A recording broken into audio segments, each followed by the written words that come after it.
This is Anzi. Today I'm going to guide you through my article about NumPy.meshgrid on Finxter.com. So in Python, this function turns coordinate vectors into coordinate matrices. And here is a simple illustration of the workings of NumPy.meshgrid. As you can see, it turns the coordinate vectors on the left side into the coordinate matrices into the right hand side. So, and you might wonder that where this function could be used, or more specifically, the grid-like coordinate matrices, where is the usage might lie in. So actually, these coordinate matrices separate the values for each dimension and are used widely in matrix manipulation, data visualization, and machine learning. So that's a brief introduction to this function. And in this video, I will first introduce its syntax and arguments and talk about a basic example of using this function. And later, we will talk about three top questions relating to this function, NumPy.meshgrid, including how to use the indexing and sparse arguments of its own. And we will do a comparison among these three grid-related functions in NumPy. And last but not least, we will do a brief summary of this tutorial. So without further ado, let's dive into the syntax and arguments of NumPy.meshgrid. As you can see, here is the syntax of this function. So it's called NumPy.meshgrid, of course, and it will take one must-have argument, and it has three copy, sparse, indexing, optional arguments as listed below. So below is the argument tables of this NumPy.meshgrid function. As you can see, we have one must-have function called xi. So it's actually a 1D arrays or representing the coordinates of a grid. And the three optional arguments are indexing, sparse, and copy. So here, the copy one is very easy to understand, as it says in the description. The default setting for the copy argument is true, and if you set it to be false, a view into the original arrays are returned in order to conserve memory. So I believe you can understand and the copy argument by yourself, but at your first glance, maybe these indexing and sparse arguments are quite confusing to you. Don't worry, I will explain these two arguments later in this tutorial, step by step. So right now, with this, so far we have familiarized with the syntax and arguments. Next, we will take a look at the basic examples of these functions.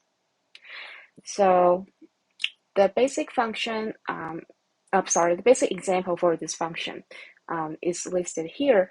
So let's take a look at the code itself. So first we import NumPy as np, and we initialize two one-dimensional coordinate vector x and y here using NumPy.linspace.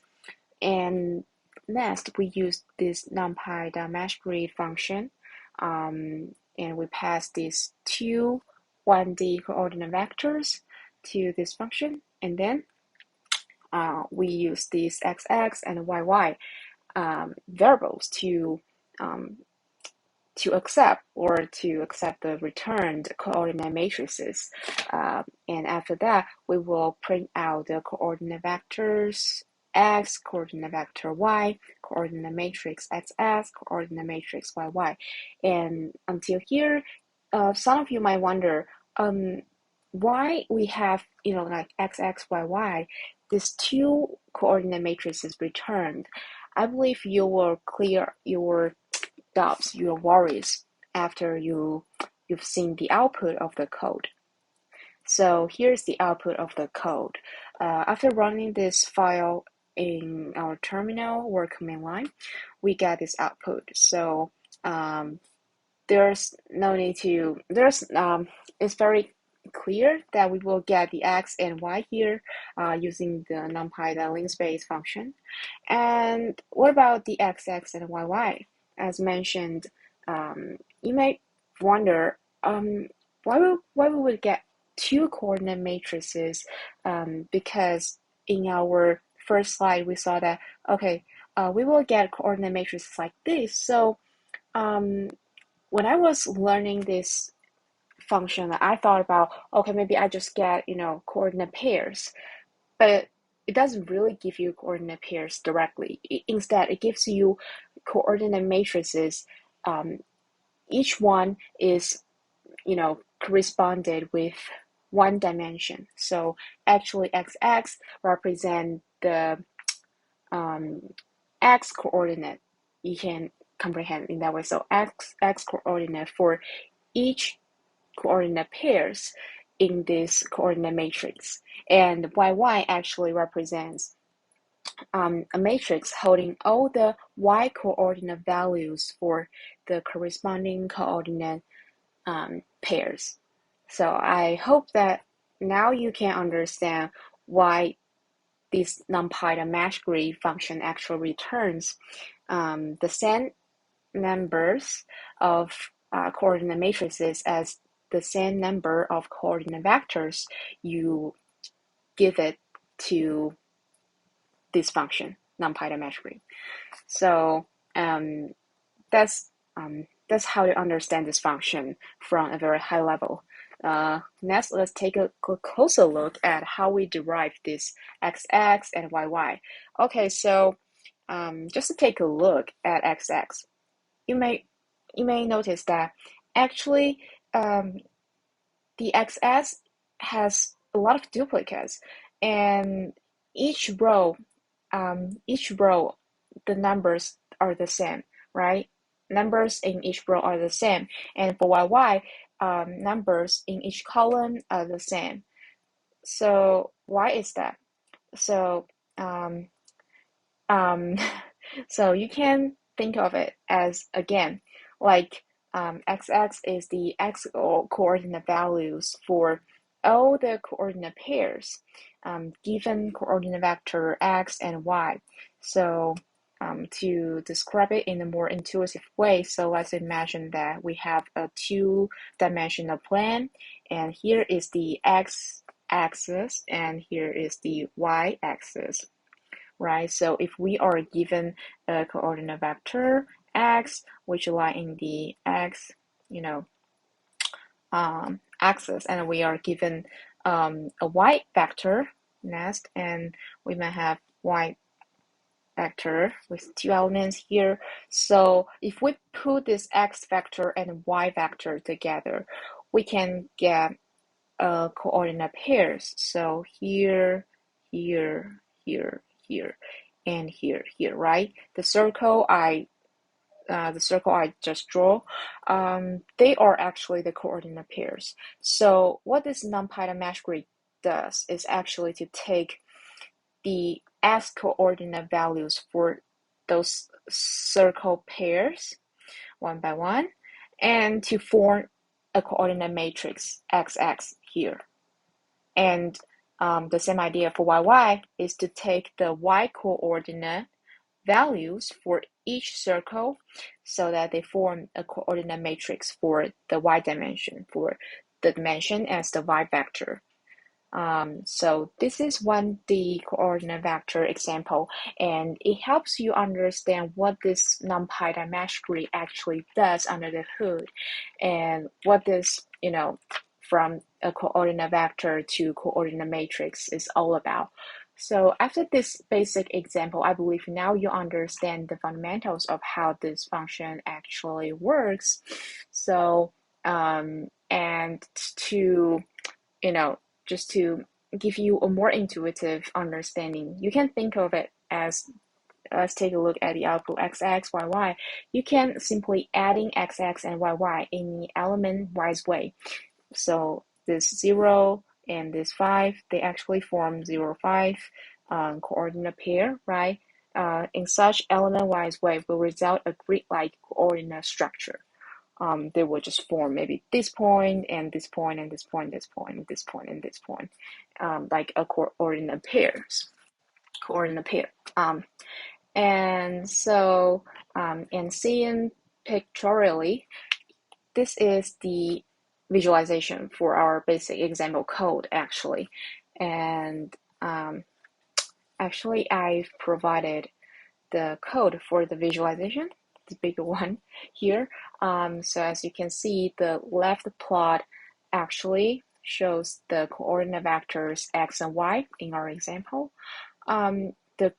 To be more specific, the green dot here, the green dot represents the vector x with 0 y-axis values, and the blue stars represents the vector y with 0 axis values, and the right plot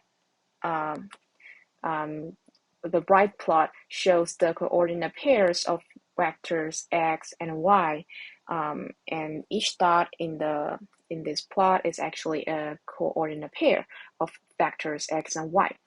So that's it for our basic example of NumPy.meshgrid. Next, let's talk about NumPy.meshgrid indexing, where indexing is actually an argument of this function. Just to jog your memory, let's take a closer look at the description for this argument indexing. So it says that if you pass it xy, which is the default value for this argument, then you're asking for a Cartesian indexing of output. Otherwise, you can also pass ij to this argument, then you are asking for a matrix indexing of output. So here, let me show you what this Cartesian indexing of output actually means. So for example, we are given, it's actually like the x and y I just draw because that's the default indexing of output, and that's the same indexing of output we have seen in our basic example. So if you pass NumPy.meshgrid x and y, you can either pass it indexing equals to xy, or you don't pass it because that's the default setting anyway. So if you use this method call, it actually take this x as the x-axis in a two-dimensional plane. But for a matrix indexing of output, if you call a method code like NumPy.meshgrid x, y indexing equals to ij. So in that case, actually you are taking the x as the row vector, okay? X as the row vector for the, result coordinate matrices, and y as the column-like vector for our result, coordinate pairs. So concretely, what you get will be, let's say, a grid. Then the x coordinates will be in this position, and y coordinate will be in this position. But for our left-hand side, this method called, it will actually be x in this position and y in this position in the result coordinate pairs. So that's the difference between these two indexing. And I think you can understand this argument better through an example, through this example. So this example shows you the difference between Cartesian and matrix indexing I've just mentioned. So let's take a look at the code itself. So first we import NumPy as np, and then we divide the rest of the code into two parts. The first part is Cartesian indexing, which is also the default indexing method for NumPy.meshgrid, and the second part is the matrix indexing part. So for each part, we first initialize two, coordinate vectors, x and y. They're the same, and the difference is that in the first part we set indexing to be xy, and it's the same if we don't pass anything to the indexing, because xy is the default value for indexing argument. And here in the second part, we pass ij to indexing, which means we want the matrix indexing. And ultimately, we will just print out, coordinate vector s, coordinate vector y, coordinate matrix is xs, coordinate matrix is yy, and the second part is the same for the print out stuff. And definitely the specific content, the printout will be different, but the code are different, so I would just pass this part, okay? And after, run this function, run this Python file in our terminal or command line, we will get the output shown on the right-hand side of the screen. So first, let's take a look at the Cartesian indexing, okay, which is also the default indexing method.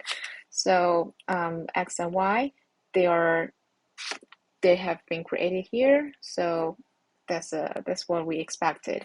And xx, as you may recall, that Cartesian indexing is actually thinking of the x and y input as the axis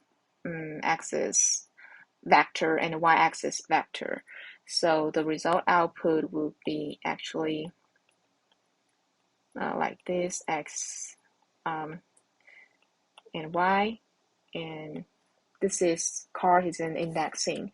So the x vector, so our resulted xx coordinate matrices will be composed of repeated x vectors, right?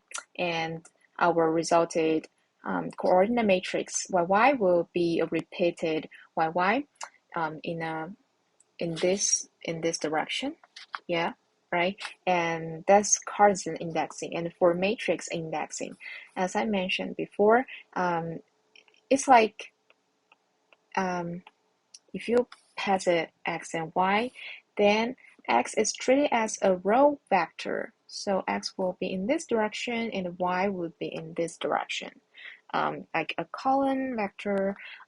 So the resulted coordinate matrix for xx is actually to turn this, into like a row, like, right? Or you can think of it as a column, like, it depends on how you view this, but to me it's more of like turn this x vector here to like this x vector and repeat this x vector a lot of times. So this is what we get here. And for yy, it's actually repeating the y vector, this y vector many times. So we get this y vector here, this should be a coordinate matrix, y matrix. And that's the Cartesian versus matrix indexing example. I don't know about you, but personally, I think thinking in a Cartesian indexing is more natural to me. Maybe I'm very familiar with this 2D plan. So I would definitely be more comfortable with working with Cartesian indexing, but later in this tutorial, I will tell you a bad news for people like us, a fan for Cartesian indexing. Okay, so that's our third part for this tutorial, and our next part is to talk about NumPy.meshgrid Sparse. So again, Sparse is also an argument for this function, NumPy.meshgrid. And here the description says that the default value for Sparse is false, and false means it will return a dense grid output. Dense grid output, you can imagine that the density of the grid output is very It's very big, right? And if we set this sparse to be true, it actually will return a sparse grid output. So that's different from the dense grid output mentioned previously.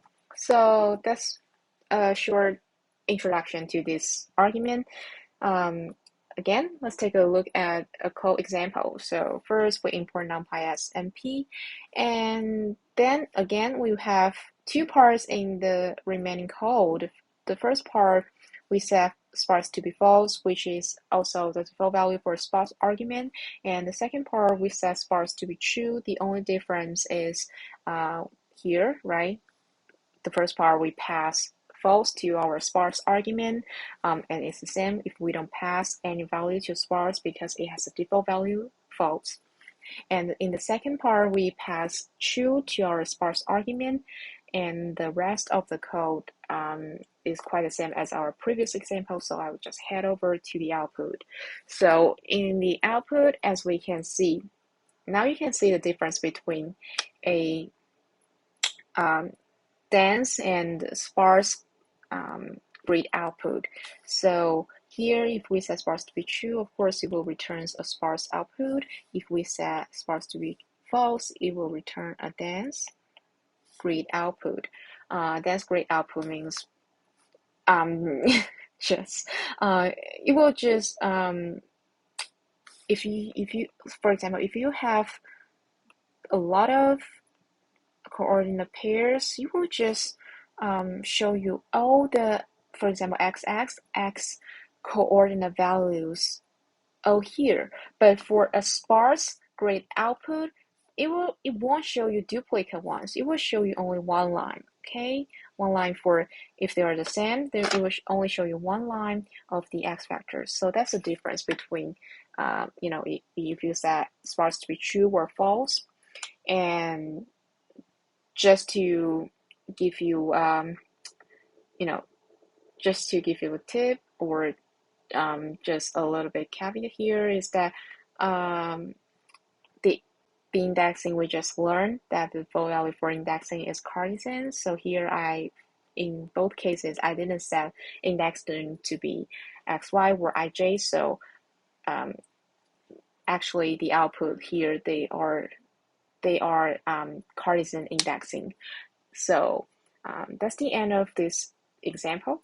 The only difference between sparse equals true or false is the output, whether it's dense or sparse. Okay, so our final top question regarding NumPy.meshgrid is the difference between the three functions: NumPy.meshgrid, NumPy.ogrid, NumPy.mgrid.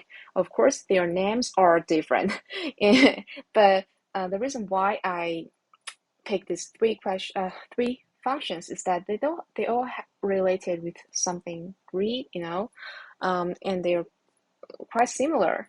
And I have concluded the difference and relations between these three functions here. So as you can see, NumPy.ogrid, this function is actually equivalent with NumPy.meshgrid, the function of interest in this tutorial, with its parse argument equals to true, which we have just talked about. So sparse argument equals to true means we will get a sparse grid output, right? And another function, NumPy.mgrid, represents the NumPy.meshgrid with its sparse argument equals to false. Sparse argument equals to false means we will get what? A dense grid output, right? And on top of that, both these two, NumPy.ogrid function and NumPy.mgrid function, they use the matrix indexing method. That's the thing I said, the bad news for a Cartesian indexing fan like me. Anyway, so here is the conclusion for this slide, for this the comparison between these three, or among these three functions. And for this both two lines, actually here's two lines, right? For both lines, I've provided example to show you that Okay, so for example, NumPy.meshgrid with sparse equals true and indexing equals to ij, where ij means matrix indexing. It's the same as you call NumPy.grid, but the only thing you need to be careful is that how you call a NumPy.grid and how you call NumPy.meshgrid is different. Personally, I think NumPy.meshgrid is more flexible, right? But NumPy.grid is more like a shortcut to something. The settings here, so it depends on where you want to apply these functions on. Then you might find one function is over another. But personally, I think NumPy.meshgrid is more useful, maybe in a more general purpose. So anyway, if you run this call, you will get exactly the same result because the title here, they're the same under these cases. And again, for our next line, NumPy.meshgrid with sparse equals to false and indexing equals to ij. Again, ij means matrix indexing. It's the same as NumPy.mgrid. And again, NumPy.mgrid is called similarly as NumPy.ogrid, but it's totally different with NumPy.meshgrid. And again, if you run this code, you will get exactly the same output under the two functions. So that's it for our NumPy.meshgrid tutorial. We learned about its syntax and arguments and basic examples. We also worked on the top 3 questions about the NumPy.meshgrid function, ranging from NumPy.meshgrid indexing, NumPy.meshgrid sparse, NumPy.meshgrid versus NumPy.ogrid versus NumPy.mgrid. These 3 functions, their relationships, and I hope you enjoy all this and happy coding. Until next time, bye!